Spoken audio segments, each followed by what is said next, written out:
y será predicado este evangelio en todo el mundo.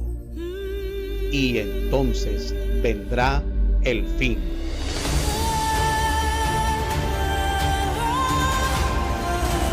Iglesia Bíblica Pacto Eterno.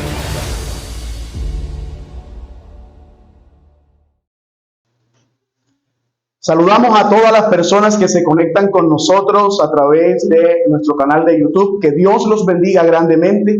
Dios bendiga a nuestros hermanos en Costa Rica, a nuestros hermanos en Valencia. Ayer estuvo nuestro hermano Darwin acá, que vino de Santa Marta. Compartimos con su familia, fue hermoso. Y se dirigió, hoy está en este mismo instante celebrando el servicio y predicando la palabra de Dios en Valencia. Qué maravillosa la unidad del Señor que Dios ha hecho, la coinonía con cada uno de nuestros hermanos que aman al Señor y predican fielmente su palabra. Que el Señor nos bendiga para seguir glorificando el nombre de nuestro amado Señor. Vamos a continuar con el desarrollo del mensaje, nuestra nueva forma de relacionarnos.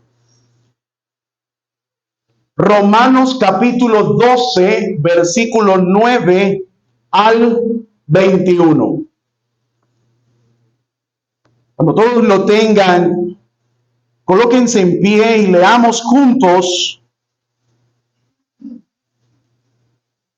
Dice así la Escritura: el amor sea sin fingimiento, aborreced lo malo, seguid lo bueno, amaos los unos a los otros con amor fraternal, en cuanto a honra, prefiriéndoos los unos a los otros.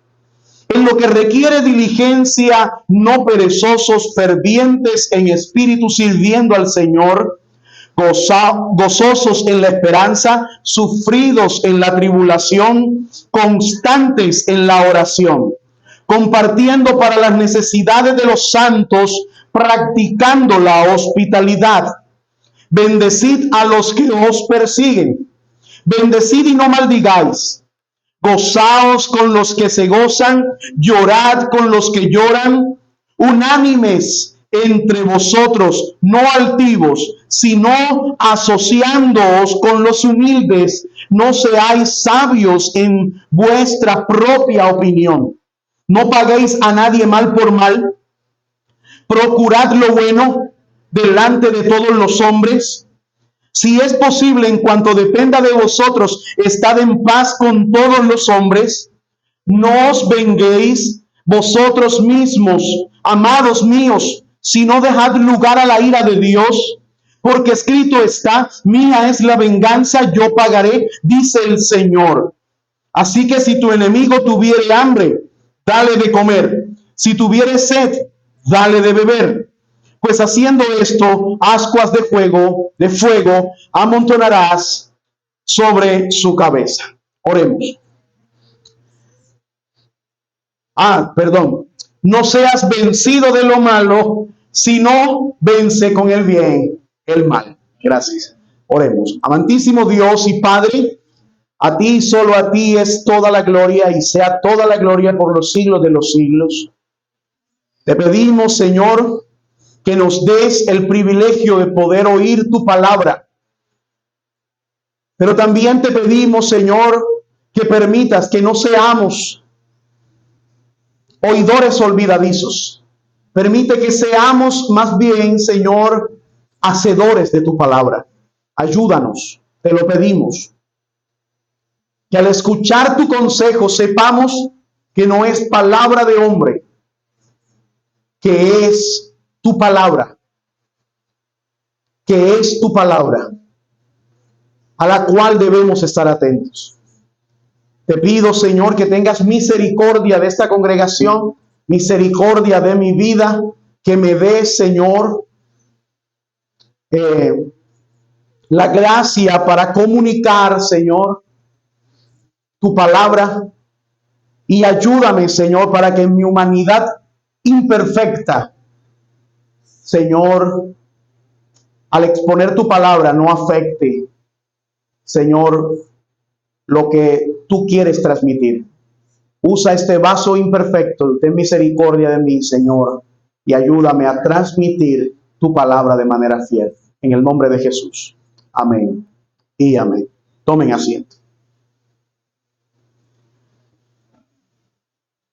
Habíamos hablado y comenzamos la semana pasada, el domingo pasado, todo lo relacionado a la nueva manera de relacionarnos que Dios nos dice y nos exige en su palabra.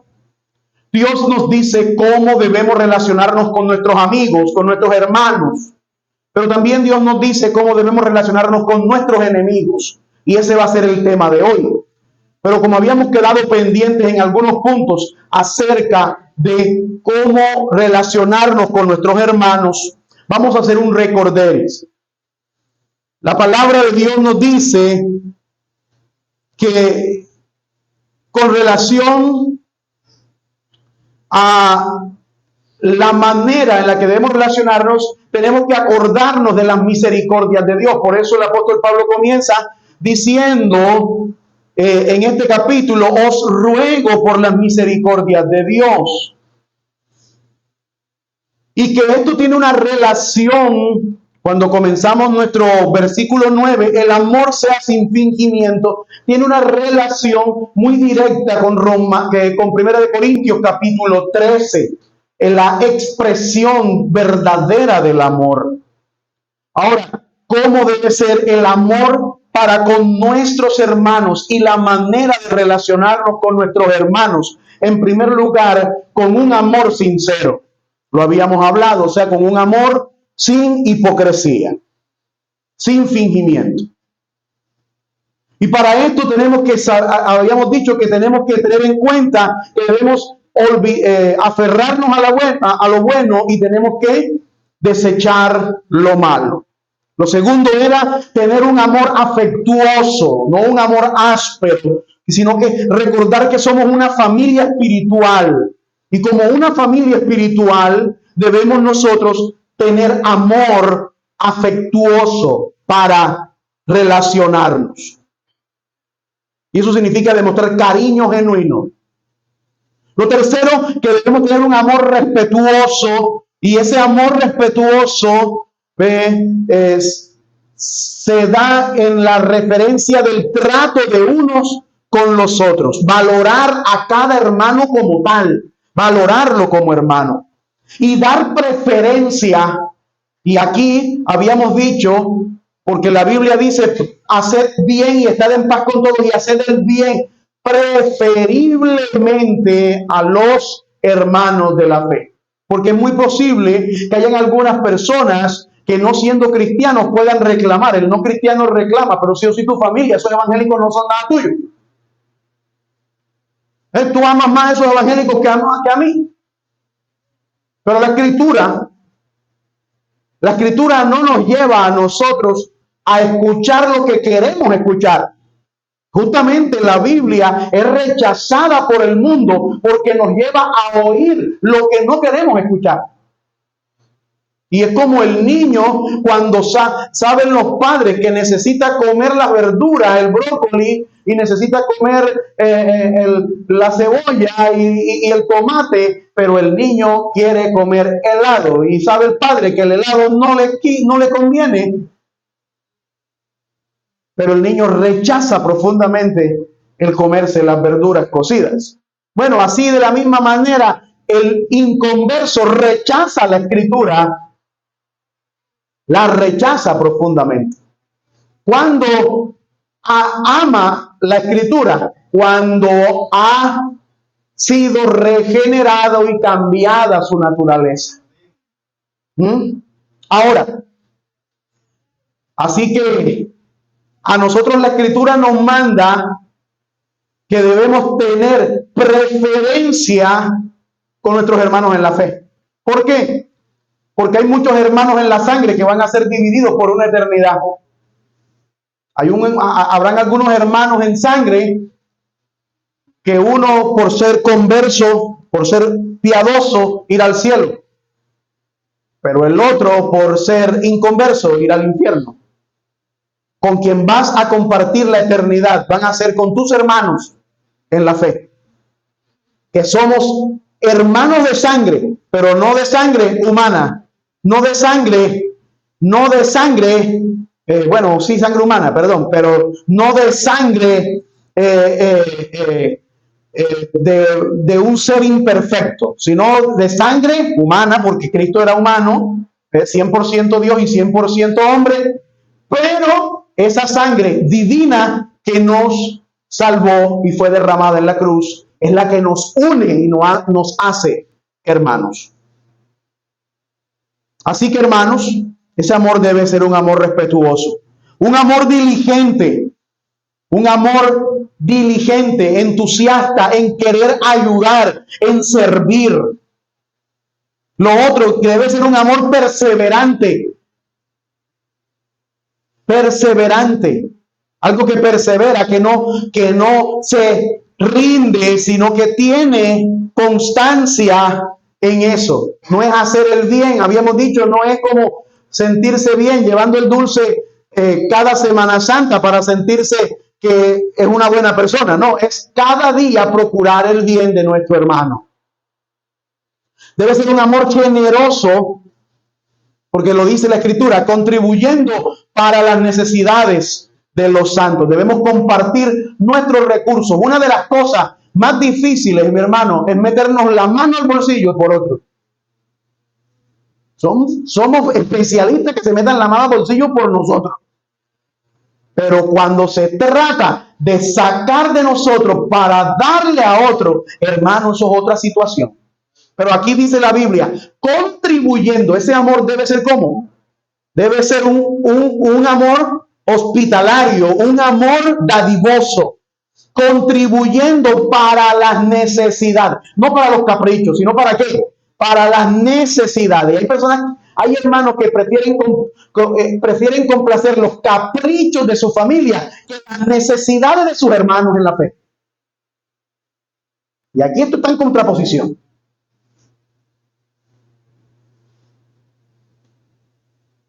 Ahora, debe ser un amor benevolente, o sea, bendecida a los que los persiguen, un amor benevolente, no guardar rencor, no buscar la venganza, responder siempre con el bien.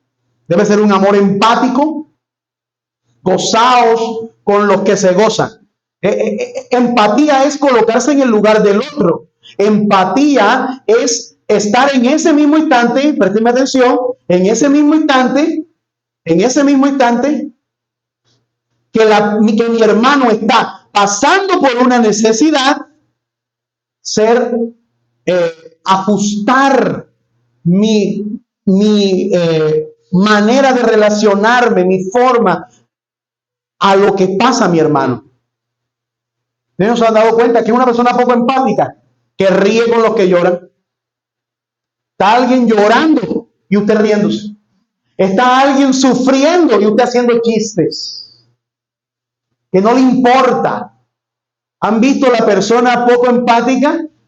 Se corta una persona algo y la persona se muere de risa y la otra persona está luchando con su sangre que está saliendo de su cuerpo porque se hirió y la otra persona muerta de la risa. Esa persona tiene un amor poco empático. Ese no es el amor de Dios. La Biblia dice, gozaos con los que se gozan. O sea, yo debo alegrarme. Y en eso es un amor no envidioso, porque hay gente que se pone bravo con los que se gozan. Y dice también, llorad con los que lloran. Mi hermano, compartir el dolor. Lo otro es un amor que promueve la unidad, tener un mismo sentir los unos con los otros. Y por último, un amor humilde. No seáis altivos. No seáis altivos. Hermano, tenemos que ser claros. La Biblia dice muchas cosas acerca de la altivez, pero creo que una profunda es que Dios está lejos de aquellos que son altivos. Y realmente cuando hablamos de altivez, porque tenemos un corazón orgulloso, creo que es nuestra naturaleza y luchamos contra ella. Pero cuando hablamos de esa persona altiva, es esa persona que se cree superior a los demás. Se cree superior, que no es capaz de servir, que no es capaz de tener empatía por otro, que no es capaz de sufrir por alguien, solo sufre por sí mismo, que su centro es él y quiere ser el centro de todo. Dios nos manda que esto no debe ser así. Ahora, ¿cómo debemos relacionarnos con nuestros hermanos? Fue como hemos dicho, con esta clase de amor.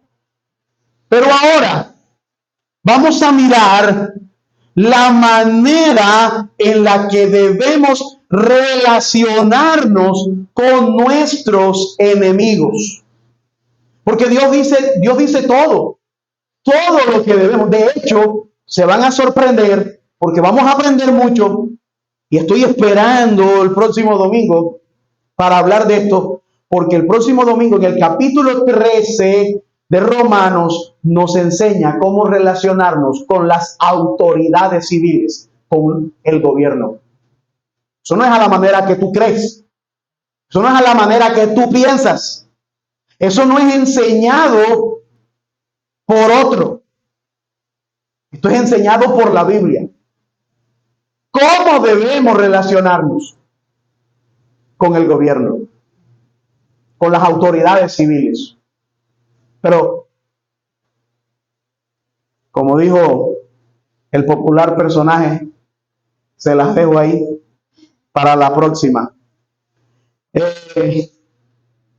Vamos a irnos hoy entonces a cómo relacionarnos con nuestros enemigos.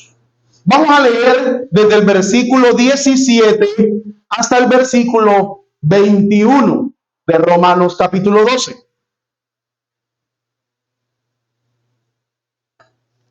Dice así: no paguéis a nadie mal por mal, procurad lo bueno delante de todos los hombres. Si es posible, en cuanto dependa de vosotros, estad en paz con todos los hombres. No os venguéis vosotros mismos, amados míos, sino dejad lugar a la ira de Dios, porque escrito está: mía es la venganza, yo pagaré, dice el Señor. Así que si tu enemigo tuviere hambre, dale de comer. Si tuviere sed, dale de beber.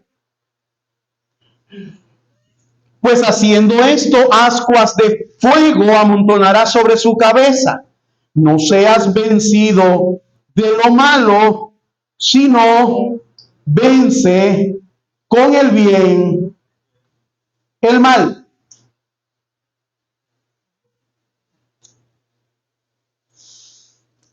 Y detrás de estas palabras, mi hermano, hay muchas cosas. Porque comienza diciendo: no paguéis a nadie mal por mal.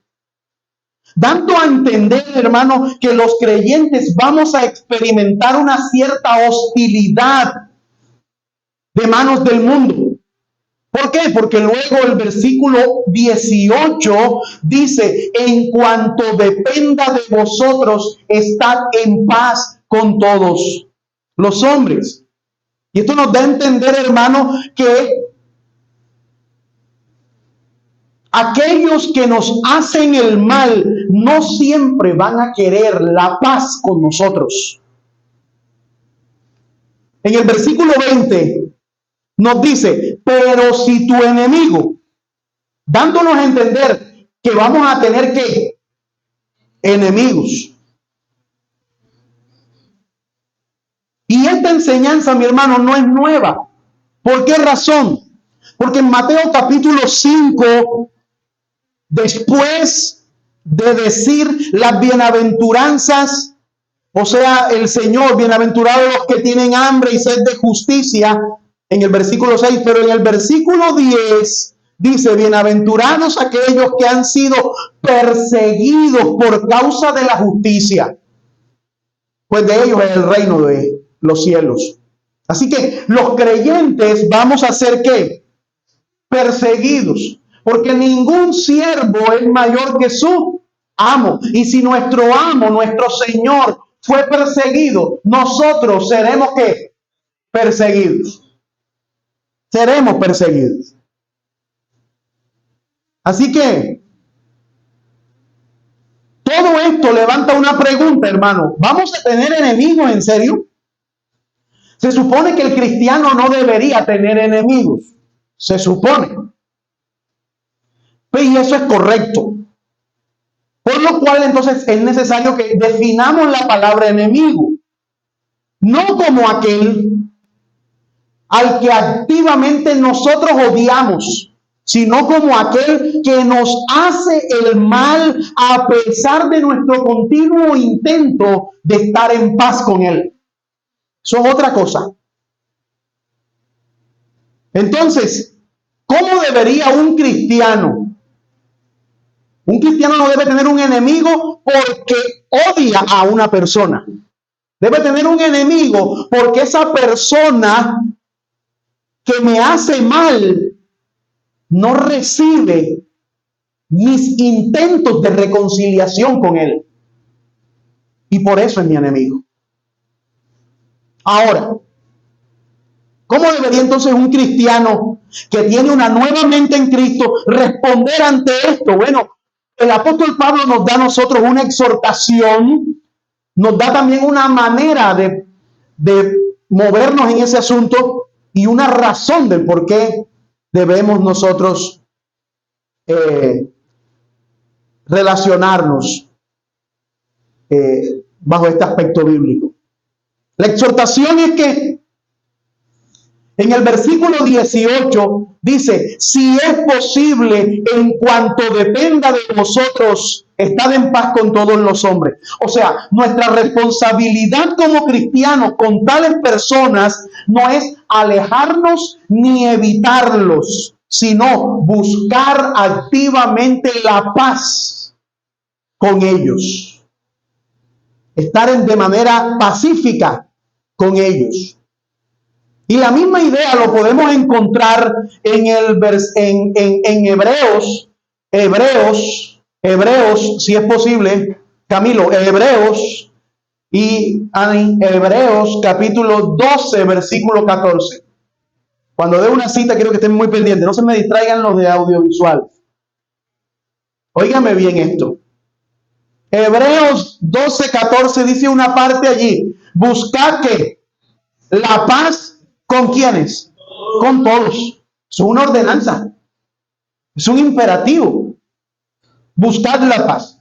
Ahora, en Cristo deberíamos ser capaces de hacer eso, mi hermano. ¿Y por qué? Bueno, porque hemos sido justificados. Porque tenemos la paz que sobrepasa todo entendimiento, hermano. Y nos permite esa paz gloriarnos en medio de las tribulaciones. O esa no es la paz que da el Señor. Dígame, amados hermanos. A ver, dígame. ¿No es el fruto del Espíritu amor, gozo y qué más? Paz. Dígalo fuerte. Paz. Muy bien. Paz. ¿Y esa paz la da quién?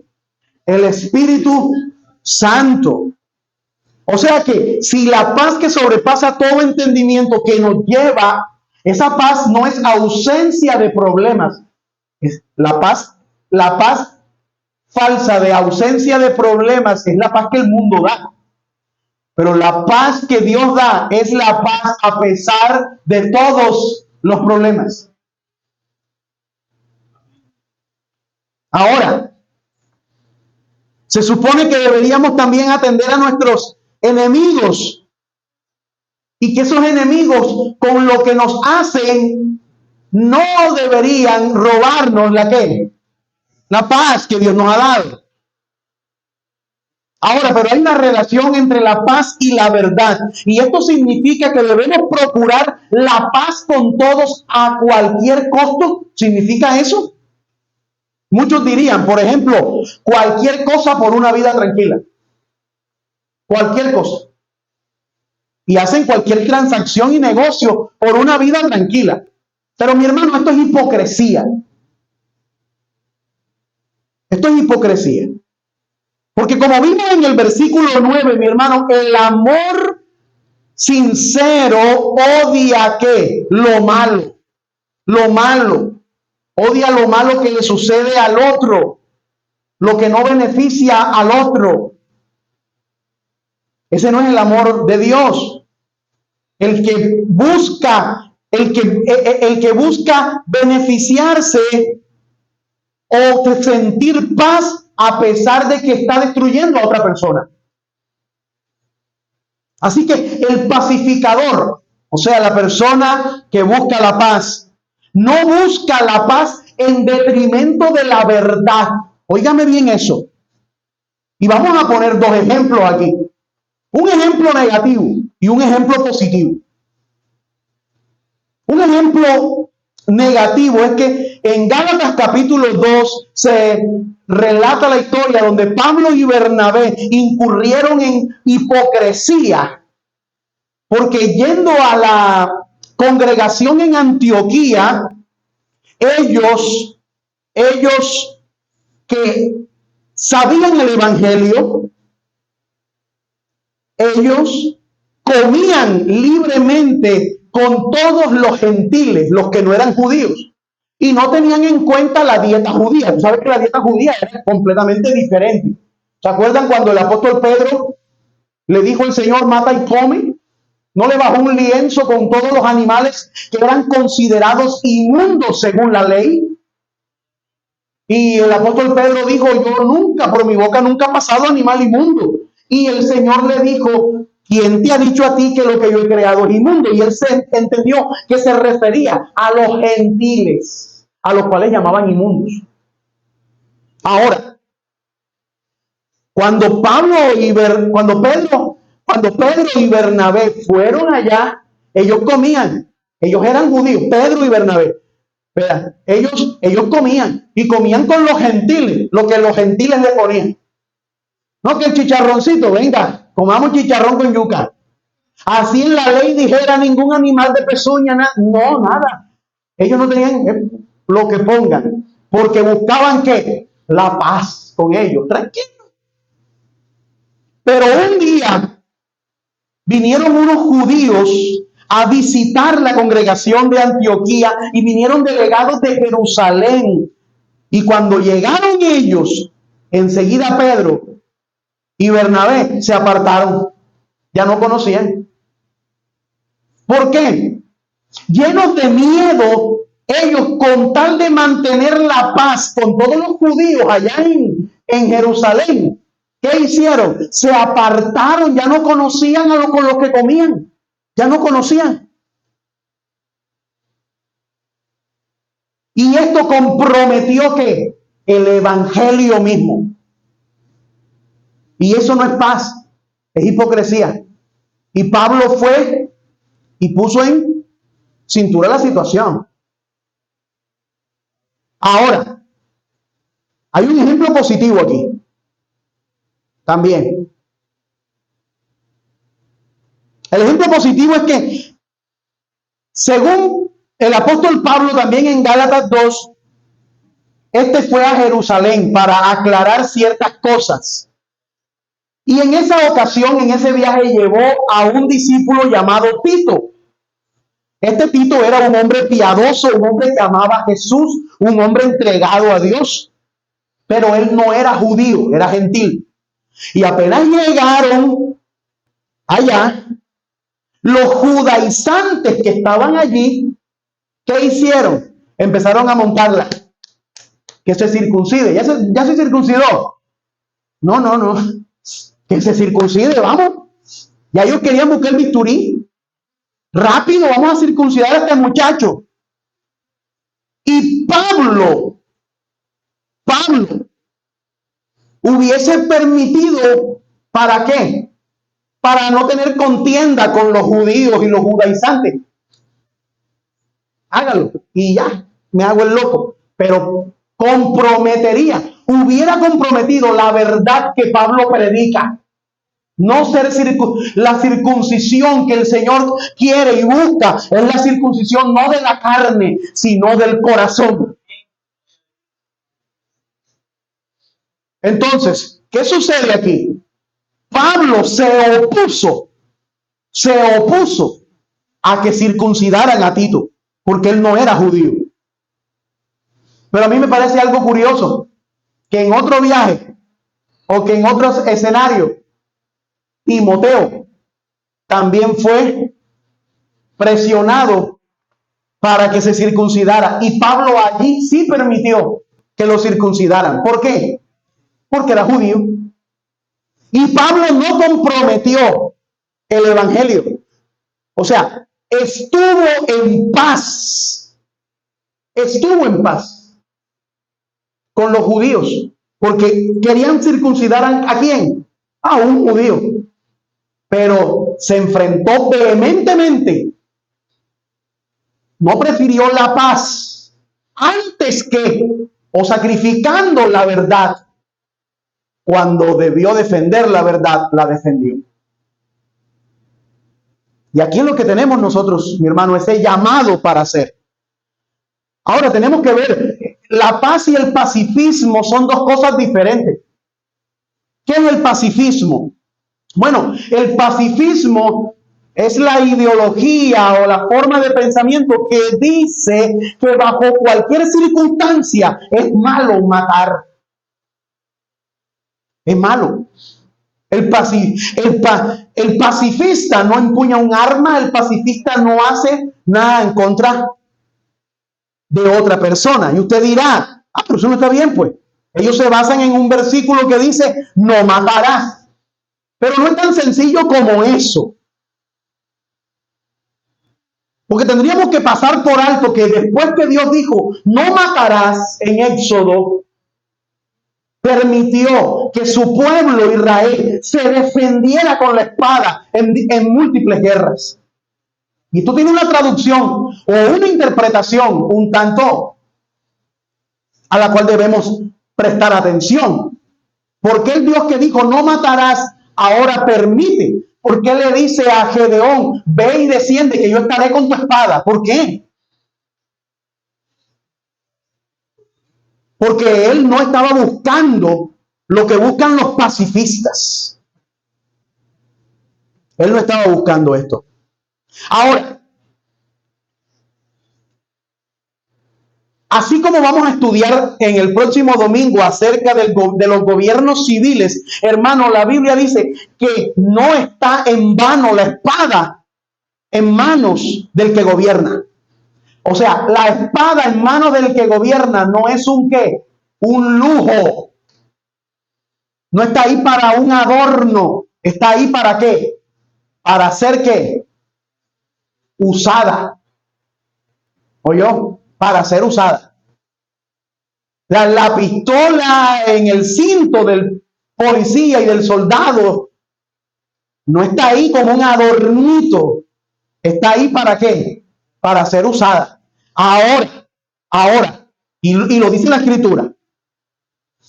Entonces, no creo entonces que lo que dice allí la Escritura es que yo debo estar inmóvil, que Dios está en contra de la defensa personal, que yo debo estar inmóvil mientras el ladrón entra a mi casa, mata a mis hijos, quiere violar a mi esposa y yo estoy viéndolo tranquilo porque soy un pacifista. No, Señor, no está Dios diciendo que yo debo quedarme de brazos cruzados. Aquí la manera es, y la pregunta es, ¿cómo debo procurar la paz? ¿Cómo debo procurar la paz?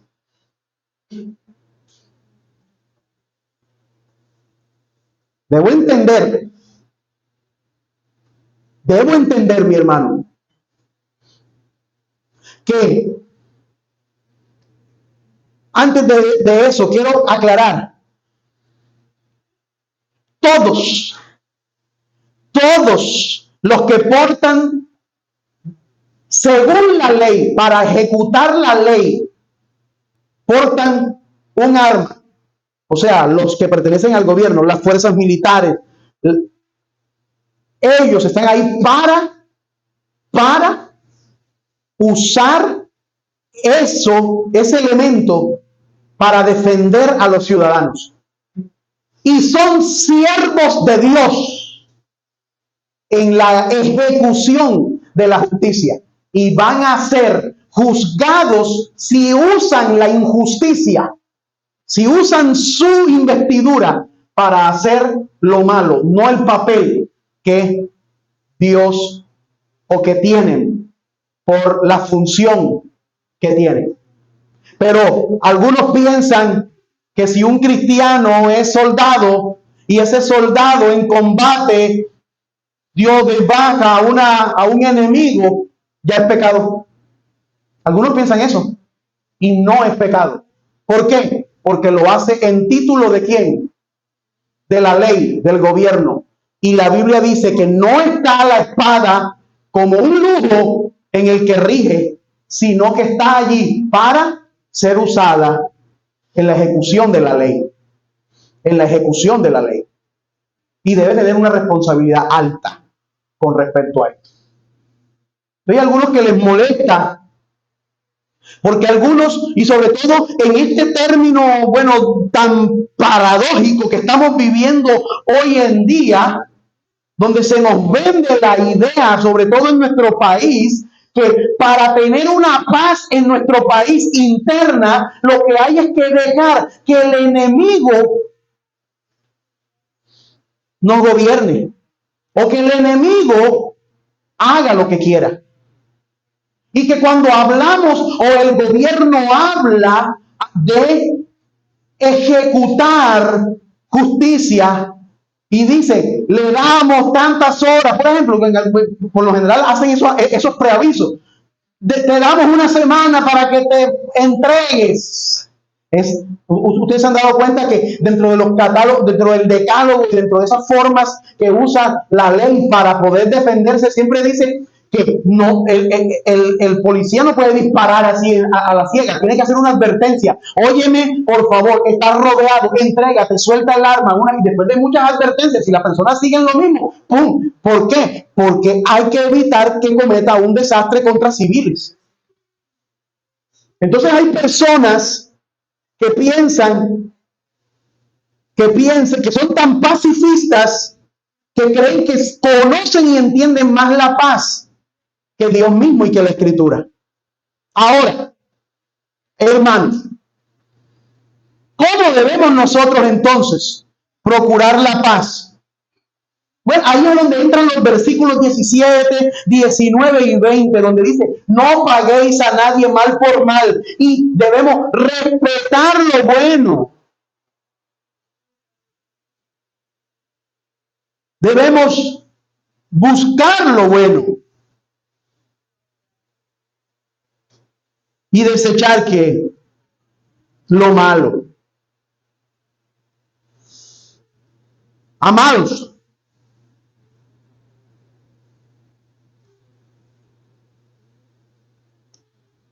el viejo hombre nuestro tiene la tendencia natural de devolver mal, ¿por qué? Por mal, de pagar mal por mal. Y tuvo una tendencia que hay dentro de nosotros. O sea, sobre esto, Robert Greene dijo, los hombres son más prestos a devolver un agravio que a devolver un favor, porque la gratitud, el favor es una carga, pero la venganza es un placer. Y dígame si no es un placer. Ustedes, yo creo que en el lenguaje nuestro se decía, oye, ven acá, ¿no sientes como un fresquito por dentro? Bueno, ¿sabe? Para usted que ha dicho, yo no sé lo que es la maldad. Óigame, la maldad dentro de usted es el fresquito que siente por dentro. Oye, cuando usted ve que el que lo robó, el que le quitó el negocio, el que habló mal de usted, la que chismoseó de usted, vino y le pasó algo, y usted por acá diciendo en la ventana, ay, qué fresco. Hace calor, pero para mí aquí en Montería hoy eso está aclimatado. Tengo un fresquito por dentro que no me lo quita ni el calor fuerte. ¿Por qué? Porque disfruta cómo a quien le produjo a usted un agravio, ahora es agraviado. David tenía múltiples razones para sentir ese fresquito con Saúl, un hombre que lo había intentado buscar, asesinar, que lo persiguió. Pero cuando este hombre, mire, cuando un soldado pensó la alegría que debe sentir David al oír, maté a Saúl, me va a felicitar. Porque tú no felicitas acaso al que le hace algo a tu enemigo. El enemigo de mi enemigo es mi amigo, dicen unos. Este muchacho pensó que al decirle, David, yo fui quien maté a Saúl, él lo iba a aplaudir, que David iba a sentir el fresquito. Pero ¿qué hizo? Lo mandó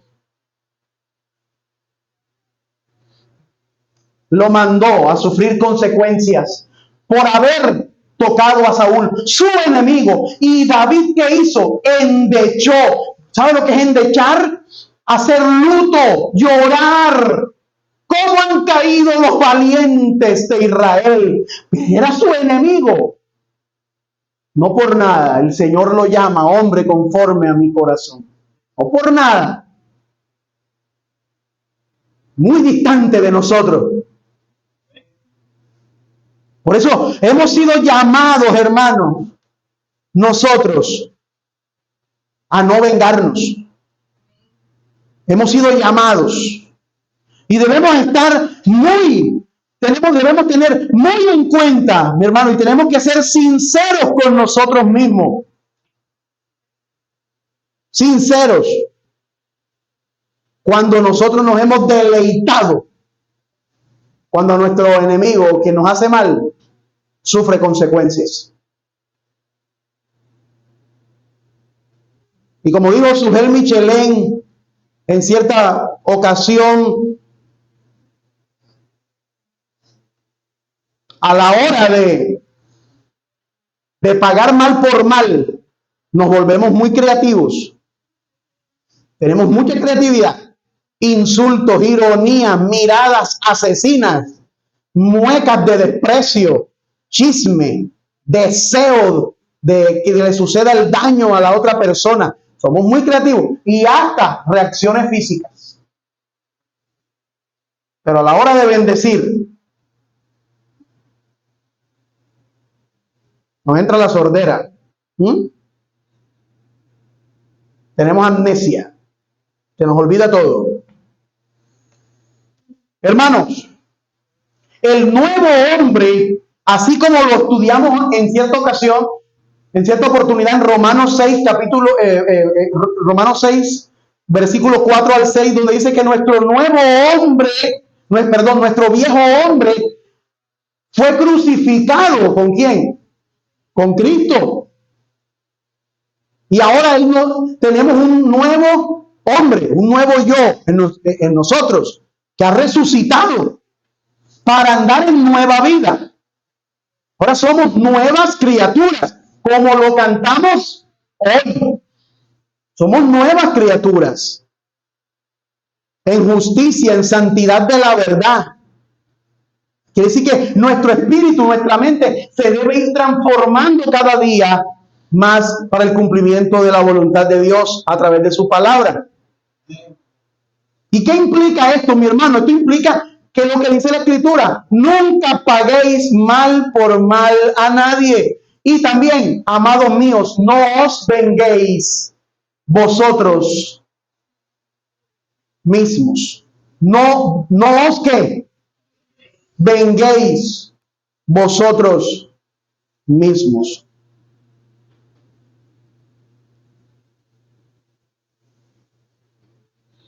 ¿Sabe lo que es la venganza, verdad?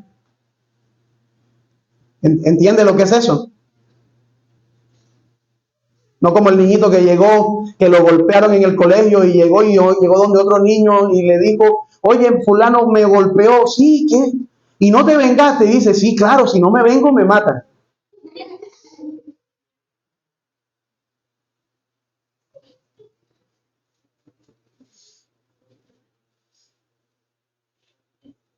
Hermano, ¿qué dice aquí? Respetad lo bueno delante de todos los hombres.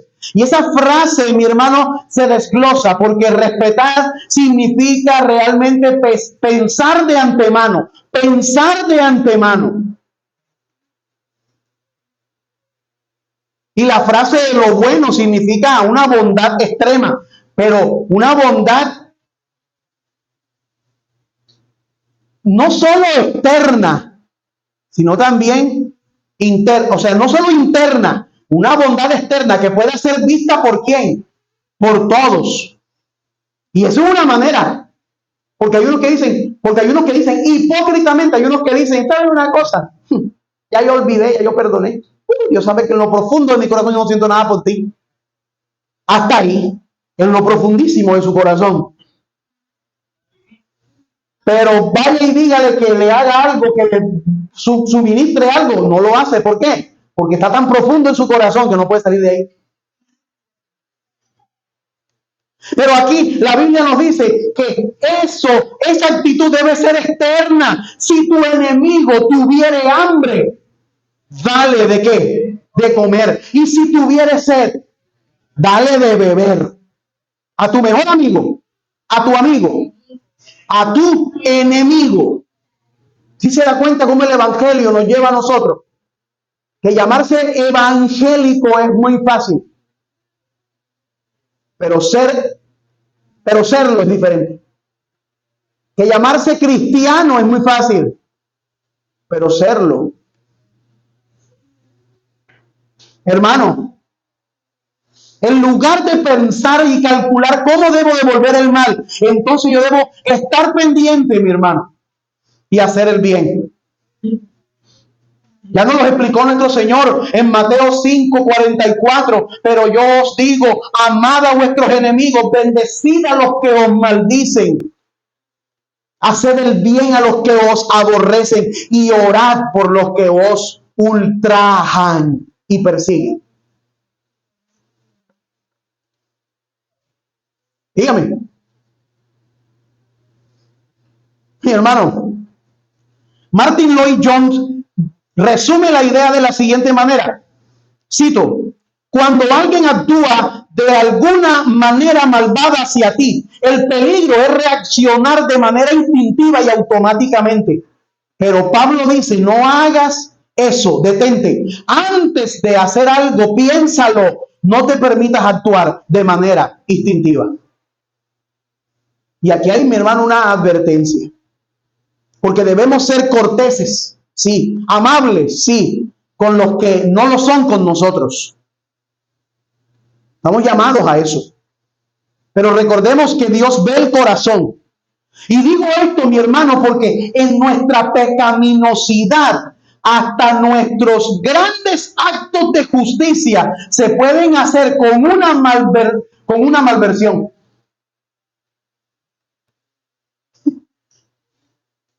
Keller dijo, a veces hacemos el bien a la otra persona, no con el propósito de beneficiarla, sino con el propósito de avergonzarla. Y hay personas que usan el bien, no como una manera, sino como, ya vas a ver, le hizo mal y después viene y prepara un bien, pero exclusivamente delante de la gente, delante de la persona, delante de lo que quiere avergonzarlo, y le hace el bien para que las demás personas se enteren que ese es muy bueno y que ella es muy mala.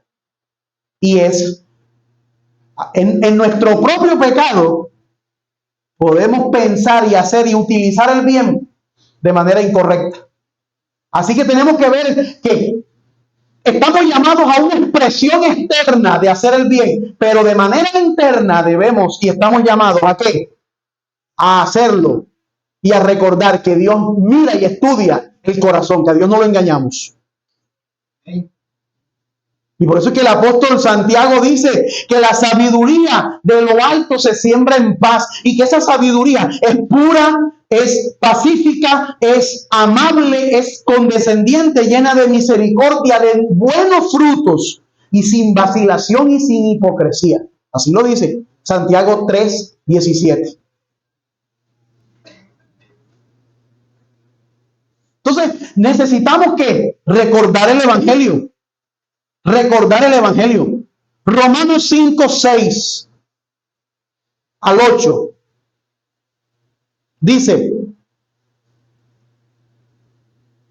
porque mientras aún éramos débiles, en su tiempo Cristo murió por los impíos. Porque a duras penas habrá alguien que muera por un justo, aunque tal vez alguno se atreva a morir por el bueno. Pero Dios muestra su amor para con nosotros, versículo 8, en que siendo aún pecadores, Cristo murió por nosotros. Mi hermano, Cristo no murió por nosotros cuando éramos buenos. Cristo murió por nosotros cuando éramos aún pecadores, demostrándonos que nosotros no debemos esperar que nuestro enemigo cambie para hacerle el bien. Debemos saber que así como hemos sido objetos de la misericordia, somos llamados a dar misericordia.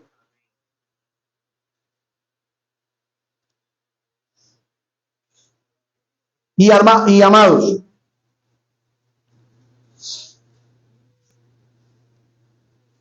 si hacemos todo esto, ¿vamos a garantizar la paz? No, no la vamos a garantizar. ¿Por qué? Porque la Biblia dice en el versículo 18, si fuese posible, en cuanto dependa de vosotros. Quiere decir que algunas veces no será posible, pero hemos sido llamados a hacerlo, aunque algunas veces no sea posible. Si fuese posible, en cuanto dependa de vosotros. La realidad aquí es que nosotros debemos de manera activa buscar la paz, pero no siempre será posible porque la otra persona no quiere reconciliarse. No porque nosotros no querramos reconciliarnos. La paz, cuando se quebranta, no debe ser porque nosotros no busquemos reconciliarnos, sino porque nuestro enemigo, nuestra contraparte, el que nos agravia, no quiere buscar esa paz. Así que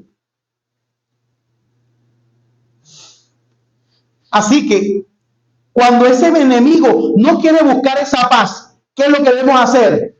Tener esto en mente. No debemos vengarnos nosotros mismos.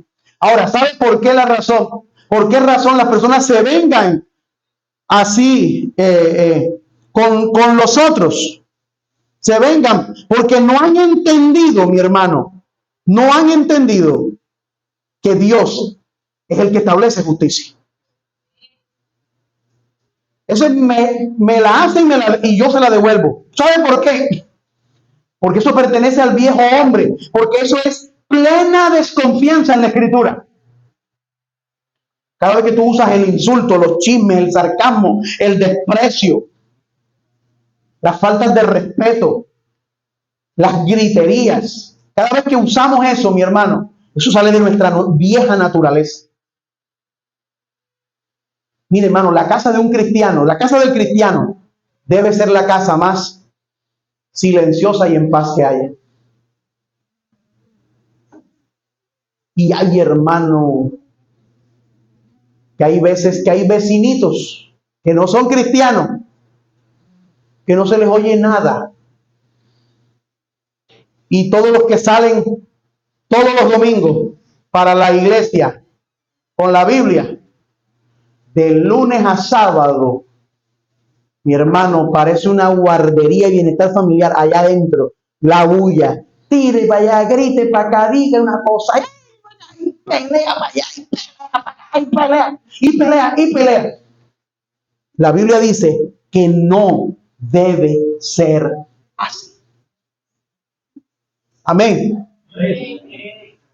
Amados, escúcheme esto. Debemos entonces,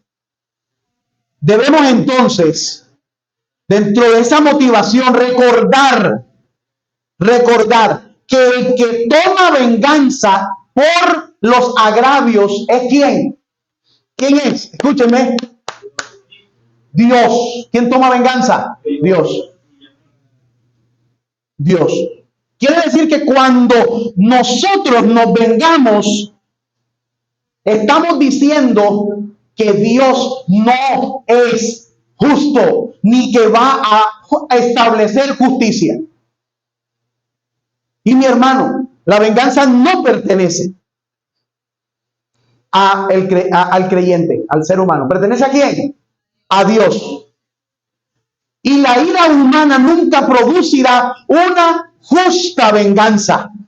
La divina sí. Así, ¿cómo ejerce entonces Dios la venganza en el presente? Bueno, uno, por medio de las autoridades civiles. Por ahí empieza la venganza del Señor. Y en el futuro, ¿por medio de quién? Él mismo, por medio del juicio final. Mi hermano, ¿se acuerdan aquel pasaje? El que escapare de la espada de Jehú, lo tomará. No me acuerdo ahora mismo los personajes. Y por último, Asael. Primero era Asael y después Jehú. Ok, voy a confiar en...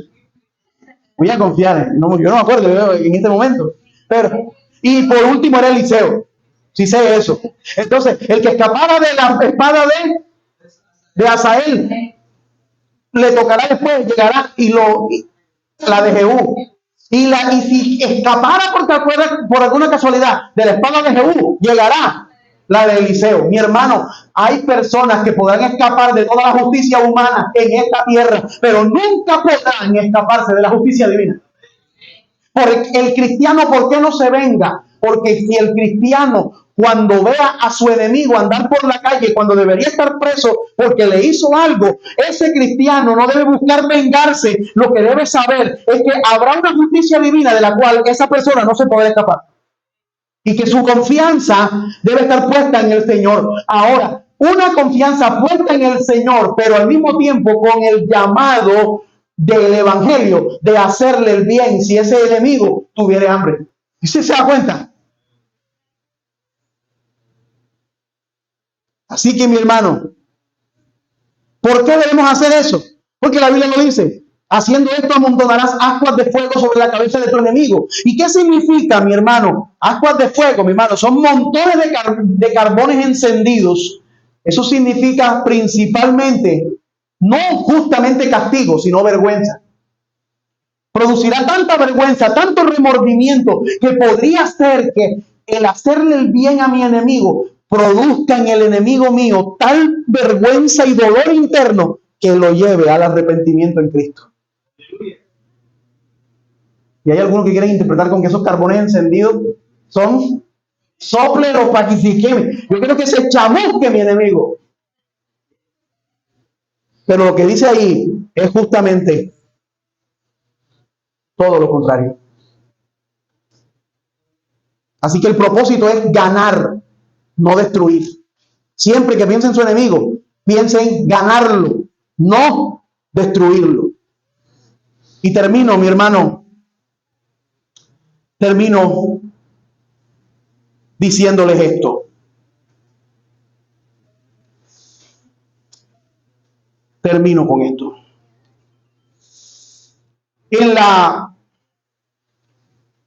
En Cincelejo, cuando yo estaba pequeño, creo que la última película en cine, en lo que se llamaba el Cine Colombia, en aquel entonces, que yo vi con mi papá,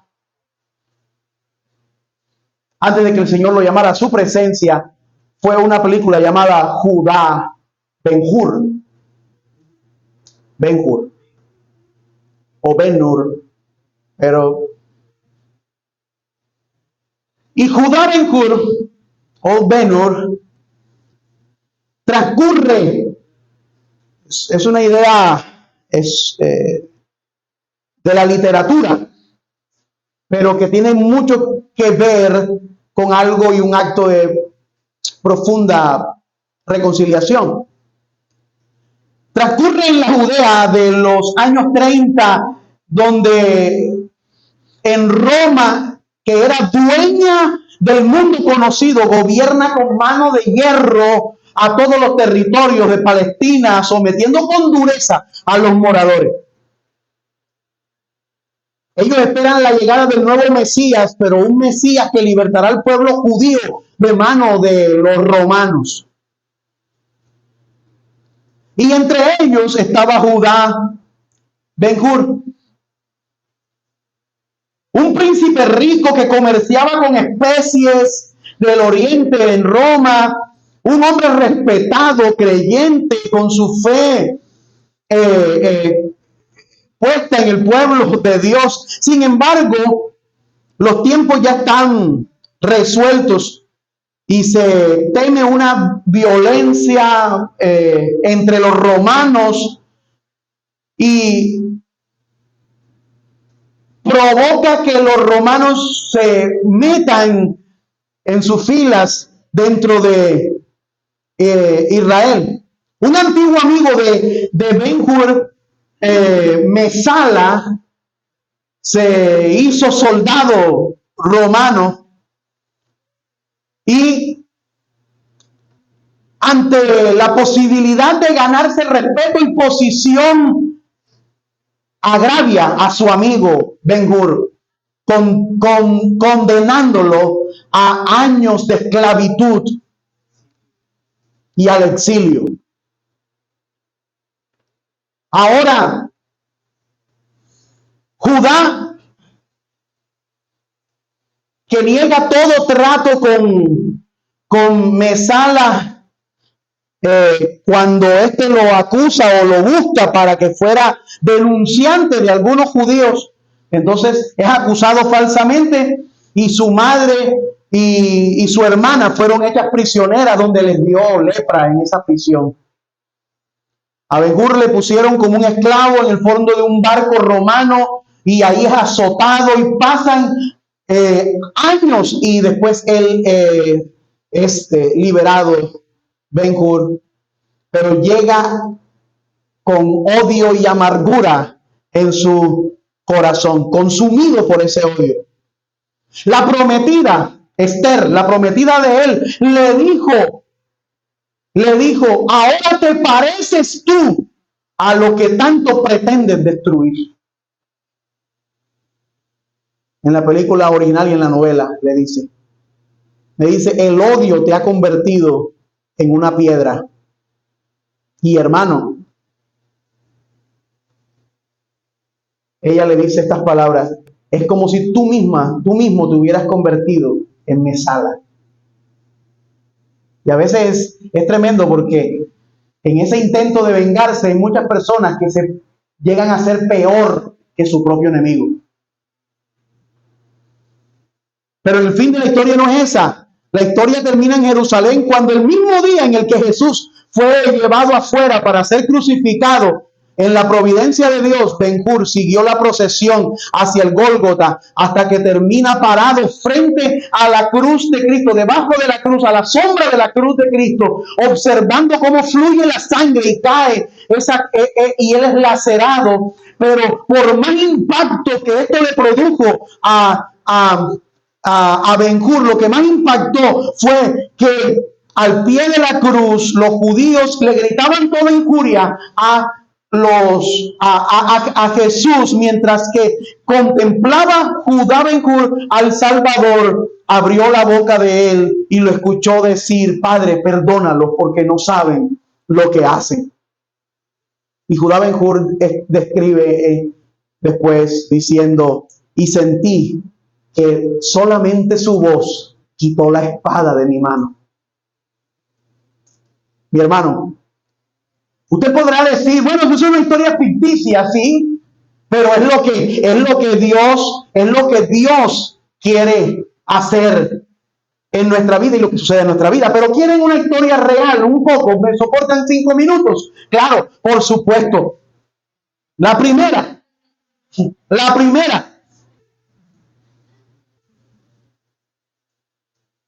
Un joven diácono de una iglesia en el año 34 fue obligado, en razón a su fe y su esperanza, llevado fuera y apedreado hasta morir. Y cuando las piedras le caían y reventaban su cabeza y su cara hasta llevarlo a la muerte, antes de morir, sus palabras fueron: he aquí veo los cielos abiertos y al Hijo del Hombre a la diestra de Dios. Señor, recibe mi espíritu. No les tomes en cuenta ese pecado. Estamos hablando de Esteban. Pero unas historias más modernas, sí, reales, claro que sí. Una joven fue herida debido a su compañero de estudios en la escuela. Tan solo 14 años tenía. Tomó un arma, mató a tres estudiantes y la hirió a ella. Una bala penetró por su pulmón, atravesó su columna, salió por el hígado y perdió toda la movilidad y la posibilidad de volver a caminar. Fue un milagro cuando después, años más tarde, el mismo día de la boda de ella caminó nuevamente. Pero lo más increíble es que el hecho de que antes de volver a caminar, antes de casarse, ella visitó a su compañero en la cárcel, solo es para expresarle que lo perdonaba y que quería que conociera a Cristo. Una señora caminaba un día, y no voy a dar los detalles de quién era para no alargarme, pero una señora caminaba un día con su hija en el centro comercial, con el supermercado, y la hija se le perdió de vista. Ella pensó, bueno, está corriendo por allí, jugando en algún, viendo dulces o viendo cualquier cosa. De un momento a otro, un vehículo con pandilleros pasó, bajó el cristal y disparó una escopeta directo hacia la niña. Cuando la madre salió a ver, vio una multitud que estaba rodeando y vio a su hija bañada en sangre, muerta, tendida en el suelo. Pero la madre se entera y se acerca a aquellos pandilleros cuando fueron detenidos. Y sumida de dolor y lágrimas, exclamó a esos hombres diciéndoles: no sé por qué lo hicieron, pero quiero que sepan que los perdono y deseo de todo corazón que se conviertan al Señor. Una enfermera fue capturada junto con su hermano por los turcos. Su hermano fue degollado frente a ella, frente a sus ojos, y de alguna manera escapó. Más tarde se convirtió en enfermera. Y un día, trabajando en la unidad donde estaba ella, hospitalaria, vio que llegó capturado, herido y moribundo el hombre que había degollado a su hermano. Algo en ella internamente gritó: es hora de vengarte. Pero algo más fuerte gritó dentro de ella: haz misericordia. Ella no simplemente no tomó venganza, sino que además atendió a ese soldado, lo sanó, lo atendió, lo cuidó. Y finalmente el soldado, ya recuperado, la reconoció y le dijo: ¿por qué no me dejaste morir? Su respuesta fue: soy seguidora de aquel que dijo: ama a tus enemigos y haz el bien a los que te aborrecen. Impresionado por la respuesta, aquel soldado turco le dijo: jamás había oído tales palabras. Yo quiero conocer esa religión que tú tienes. Y ella lo lleva a Cristo Jesús. Por último, T. Matkali, padre de Ed Matkali, uno de los 5 misioneros que fueron degollados por los indios Aucas en el Ecuador en el año de 1956. Al enterarse de la tragedia, elevó la voz al cielo y dijo: Señor, déjame vivir lo suficiente como para ver a estos amigos que mataron a nuestros hijos, para verlos que sean salvos, para que pueda yo extender mis brazos alrededor de ellos y entonces decirles que les amo, porque ellos aman también a mi Cristo.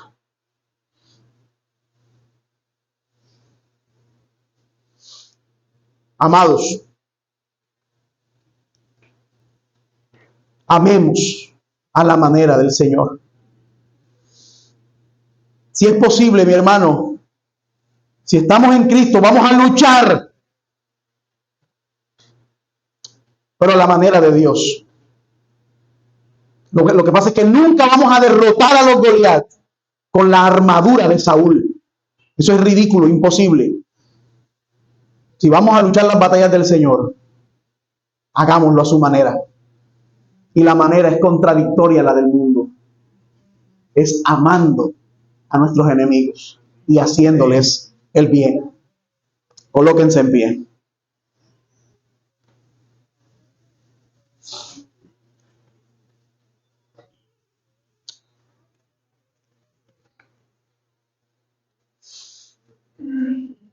Oremos. Amantísimo Dios y Padre nuestro, te damos a ti toda la gloria y toda la honra, porque tú la mereces. Tú eres Dios y Señor, y no hay nadie más grande que tú. Eres Dios y Señor. Somos nosotros las criaturas. Eres tú el creador. Y no es la criatura la que dice cómo debe funcionar, sino aquel que lo creó, el que tiene todos los detalles de cómo debe funcionar la criatura. Y tú nos has dicho, Señor, cómo después del pecado, esta creación, estas criaturas, caímos en la desgracia, alejados de ti. Pero Dios, tú enviaste al Salvador. Y siendo nosotros enemigos tuyos, moriste por nosotros. Y nos diste ejemplo, el ejemplo mayor en Cristo Jesús, de cómo amar a nuestros enemigos y cómo dejar todo el lugar a la ira del Señor. Hoy entendemos, Señor, que no es inhibición de la justicia, que no es que no habrá justicia, sino que va a cambiar de mano. No la tomamos nosotros, sino que toda la justicia la vas, Señor, a establecer tú. Y todo, Señor, tú darás el pago a cada uno según sea su obra. Por lo tanto, ayúdame. Ayúdame a descansar, ayúdame a que el Evangelio permee nuestro corazón, que cuando escuche insultos responda con paz, que cuando escuche maldiciones contra mí responda con bendición, que cuando escuche agravios contra mí responda con oración, que cuando oiga que otro me odia pueda orar por él, y si lo veo en necesidad pueda suplir sus necesidades, Señor. Aunque esta carne luche por hacer lo contrario, permite, Señor, que nuestras almas, nuestro espíritu, Señor, que es contrario a la carne, sea aquello, Señor, que nos guíe. Ayúdanos, Señor, que sea tu Espíritu Santo guiándonos y dándonos la fortaleza para hacer lo correcto, para hacer lo que tú nos mandas en tu palabra. Perdónanos, Señor, cuando a veces nos portamos como enemigos con los de nuestra propia casa, cuando nos comportamos como enemigos, Señor, con nuestras esposas, o las esposas con los esposos, o los padres con los hijos, o los hijos con los padres. Perdónanos, Señor, cuando en el lugar donde más debemos dar testimonio de ti, no lo hacemos. Perdónanos. Ayúdanos, Señor. Te lo pedimos en el nombre de Cristo Jesús. Amén y amén.